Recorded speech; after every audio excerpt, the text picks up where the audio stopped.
Κυρίες και κύριοι, καλησπέρα σας. Καλησπέρα σε όλους. Είναι ειδήσεις από το Πάτρα TV, το πρώτο κανάλι. Πλημμύρες από πολίτες αγανακτισμένους χθες το βράδυ, η πλατεία Γεωργίου της Πάτρας. Η διαμαρτυρία για το μνημόνιο και τα μέτρα στέφθηκε από επιτυχία, ενώ υπήρξαν και διαδηλωτές οι οποίοι παρέμειναν όλη τη νύχτα στην πλατεία. Υπολογίζεται ότι πάνω από 10.000 άτομα όλων των ηλικιών έδωσαν το παρόν, έστω και για λίγο, στη συγκέντρωση. Ιδού η ειρηνική επανάσταση στην πλατεία Γεωργίου. Υπολογίζεται ότι περισσότεροι από 10.000 πατρινοί όλων των ηλικιών πέρασαν εχθές από την κεντρική πλατεία, συμμετέχοντας στη μεγάλη κινητοποίηση που έγινε ενάντια στα νέα μέτρα και τη σκληρή οικονομική πολιτική. Η κινητοποίηση στέφθηκε με επιτυχία, καθώς όχι μόνο η πλατεία πλημμύρισε από κόσμο, αλλά τελικά κατόρθωσαν να διώξουν όλοι τα κόμματα αλλά και τις σκηνές βίας. Ενδεικτικό μάλιστα είναι ότι οι τελευταίοι από την καθιστική διαμαρτυρία αποχώρησαν σήμερα στις 7:30 το πρωί.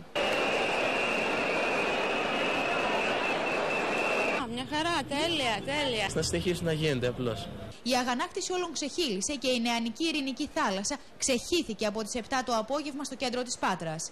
Η κινητοποίηση αλλά ισπανικά στέφθηκε με επιτυχία σε πολλές πόλεις της Ελλάδας, όπως στην Αθήνα, που 20.000 άτομα βρέθηκαν στο Σύνταγμα, αλλά και σε άλλες πόλεις που πραγματοποιήθηκε ανάλογη δράση. Βέβαια, πολλοί είναι και αυτοί που πιστεύουν ότι τελικά οι κυβερνώντες δεν ακούνε το λαό, όσο και αν αυτός φωνάξει και με όποιο τρόπο κι αν γίνει.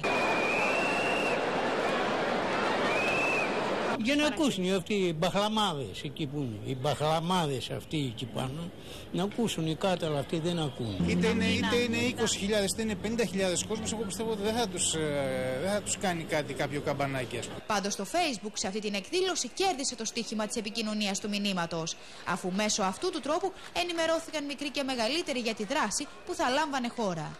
Πάντως καθ' όλη τη διάρκεια της καθιστικής διαμαρτυρίας η παρουσία της αστυνομίας ήταν διακριτική, αν και δεν χρειάστηκε να επέμβει.